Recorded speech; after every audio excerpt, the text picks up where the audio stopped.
Union के साथ trade deal हुआ तो विश्व को भरोसा हुआ कि अब वैश्विक स्तर पर स्थिरता की संभावना बढ़ेगी।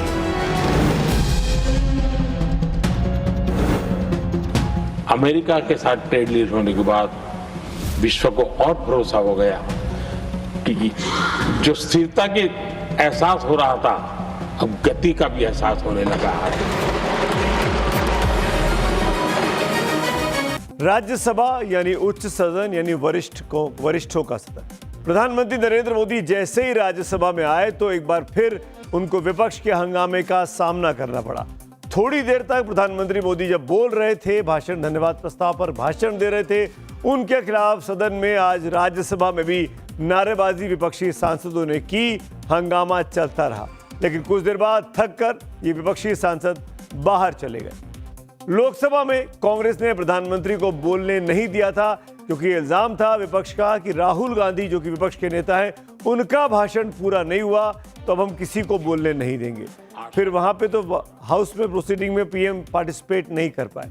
लेकिन राज्यसभा में प्रधानमंत्री मोदी ने आज कांग्रेस के हंगामे का भी एक एक बिंदु का जवाब दिया और राष्ट्रपति के अभिभाषण के बाद भारत कैसे विकसित 2047 के मिशन को पूरा करने के रास्ते पे चल रहा है उसकी भी रूपरेखा गिनाई। आइए देखते हैं उस भाषण की कुछ बड़ी झलकियां। आज भारत वैश्विक मंचों पर ग्लोबल साउथ की बुलंद आवाज बन गया है।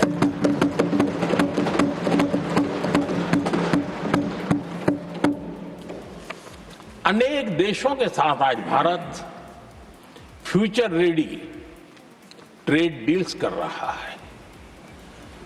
पिछले कुछ ही समय में दुनिया के महत्वपूर्ण 9 बड़े देशों के साथ 9 बड़े हमारे ट्रेड डील हुए और उसमें मदर ऑफ ऑल डील एक साथ 27 देशों के साथ, यूरोपियन यूनियन के साथ। देश के पवित्र लोकतंत्र के मंदिर को ही इस रूप में कर देना। और उस समय चेयर पर असम के ही हमारे एक माननीय सांसद बैठे थे और उस समय कागज फेंके गए, टेबल पर चढ़ दिया गया। सदन ने इनको काम दिया हुआ है, सबने मिलकर के काम दिया हुआ है, लेकिन वो दलित समाज से आते हैं इसलिए आप अपमान करते हो।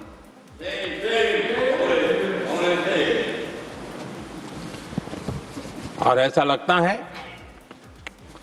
कांग्रेस के लोगों को असम की जनता के प्रति बड़ी नफरत है। उनको लगता है कि उसकी जनता ने उनका साथ छोड़ दिया मतलब उनके दुश्मन हो गए। क्या कभी लोकतंत्र में ऐसे सोचते हैं क्या? मुझे तो तब बहुत पीड़ा हुई थी जब भारत रत्न भूपेन हजारिका जी देश के ही किसी नागरिक के कब्र खोदने के सपने देखती हो। ये कौन सा संविधान से उन्होंने सीखा है जो देश के ही किसी नागरिक के कब्र खोदने की बात करते हो? क्या ये संविधान का अपमान नहीं है? क्या ये मानवता का अपमान नहीं है? क्या ये सार्वजनिक जीवन की मर्यादाओं का अपमान नहीं है?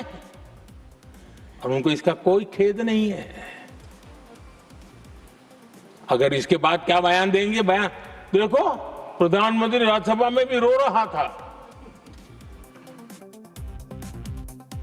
कल पीएम लोकसभा में नहीं बोल पाए विपक्ष के हंगामे के बीच, तो कहा गया कि पीएम डर गए हैं इसलिए वो बोल नहीं पा रहे हैं। आज विपक्ष ने राज्यसभा में पीएम का भाषण नहीं सुना, जवाब नहीं सुना, तो क्या ये माना जाए कि विपक्ष जो है वो डर गया था, पीएम की बातों का जवाब नहीं था इसीलिए पहले ही बाहर चला गया? हालांकि कांग्रेस के नेता हैं जयराम रमेश, पार्टी के मीडिया सेल के प्रभारी भी हैं, उन्होंने प्रधानमंत्री का भाषण जैसे ही खत्म हुआ उन्होंने एक ट्वीट किया और चुनावी भाषण इसको करार दे दिया। कहा कि पीएम ने 97 मिनट तक लगातार विपक्ष के ऊपर अब्यूजिव यानी गाली गलौज की भाषा का इस्तेमाल किया, गलत उदाहरण दिए, गलत फैक्ट दिए इस तरीके से विपक्ष ने अपनी भूमिका तो अदा कर ली। उधर पीएम को कल लोकसभा में जवाब देना था, जैसा कि मैं बार बार बता रहा हूं, वो अपना जवाब नहीं दे पाए थे। लेकिन कांग्रेस ने नेताओं ने कल जो विरोध और हंगामे के कारण कल का भाषण पीएम का नहीं हो पाया था, उसमें आज कहानी बहुत आगे बढ़ गई। कल शाम 5 बजे जिस वक्त पीएम का भाषण तय था लोकसभा में, उसी वक्त कांग्रेस की जो महिला सांसद थी वो प्रधानमंत्री के सीट के पास जाके घेराव कर लेती हैं। अमूमन लोकसभा में देखा गया है कि विपक्ष अपनी तरफ प्रोटेस्ट करता है और सत्ता पक्ष अपनी तरफ बैठा होता है, लेकिन कल विपक्ष के नेता लोग, सांसद लोग, खासकर महिलाएं, वो विपक्ष की जगह से उठकर पीएम की टेबल के आके प्रोटेस्ट करने लगी थी। इसके बाद अटकलें लगाई जा रही थी कि प्रधानमंत्री का मोदी का भाषण होगा या नहीं होगा। वो घड़ी कल आ ही नहीं पाई। इसकी वजह आज स्पीकर ने बताई। जी, आज हाउस में, लोकसभा में स्पीकर ओम बिरला ने बताया। वो बहुत चिंताजनक करने वाली बात है। वो ये कहते हैं कि कैसे ओम बिरला ये बता रहे हैं कि सदन के अंदर प्रधानमंत्री मोदी को सुरक्षा का खतरा पैदा हो गया था। सदन के नेता को सम्मानीय महामहिम राष्ट्रपति के अभिभाषण पर जवाब देना था, तो मेरे पास पुख्ता ऐसी जानकारी आई कि कांग्रेस पार्टी के कई सदस्य माननीय प्रधानमंत्री जी के आसन पर पहुंचकर कोई भी अप्रत्याशित घटना कर सकते थे। ये दृश्य मैंने सदन में देखा भी सही। अगर ये घटना हो जाती तो ये अत्यंत अप्रिय दृश्य देश के लोकतांत्रिक परंपराओं को तार-तार कर देता। इसको टालने के लिए मैंने माननीय प्रधानमंत्री से आग्रह किया कि उन्हें सदन में नहीं आना चाहिए।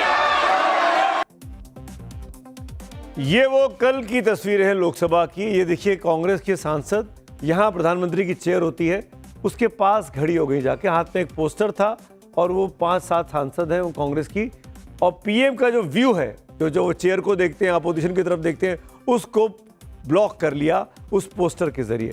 और ये जो इलाका है, यहाँ विपक्ष बैठता है, इस तरफ राहुल गांधी और उनकी पूरी टीम और सपा के सांसद वगैरह इस तरफ बैठते हैं। इधर से उठकर ये लोग इधर चले गए, और यही चीज़ स्पीकर को लगा कि अगर पीएम आएंगे, बोलने की कोशिश करेंगे, तो वहाँ पर अगर उनका व्यू रोका गया तो ऐसा ना हो कि आपस में कहीं बहस हो जाए, कहा सुनी हो जाए, वो भी महिला सांसदों के साथ। यही बात स्पीकर ने आज हाउस के अंदर आके बोली।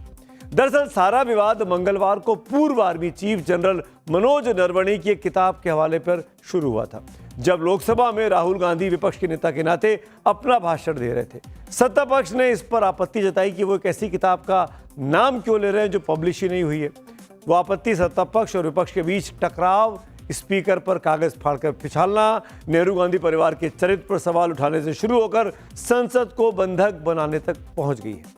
और आज विपक्ष के नेता राहुल गांधी को अबोध बताने तक बीजेपी के सांसद पीछे नहीं रहे।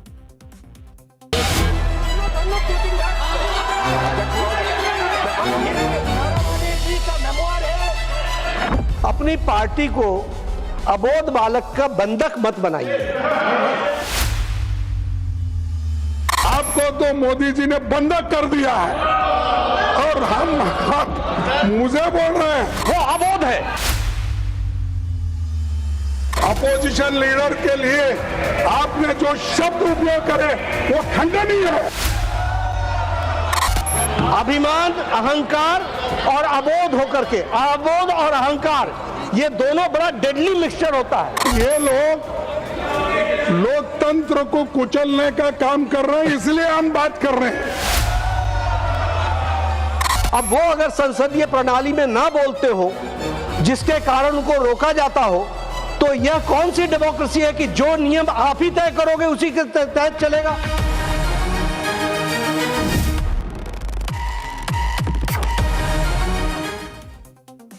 जब से संसद का ये बजट सत्र शुरू हुआ, लगातार हर दिन हंगामा हो रहा है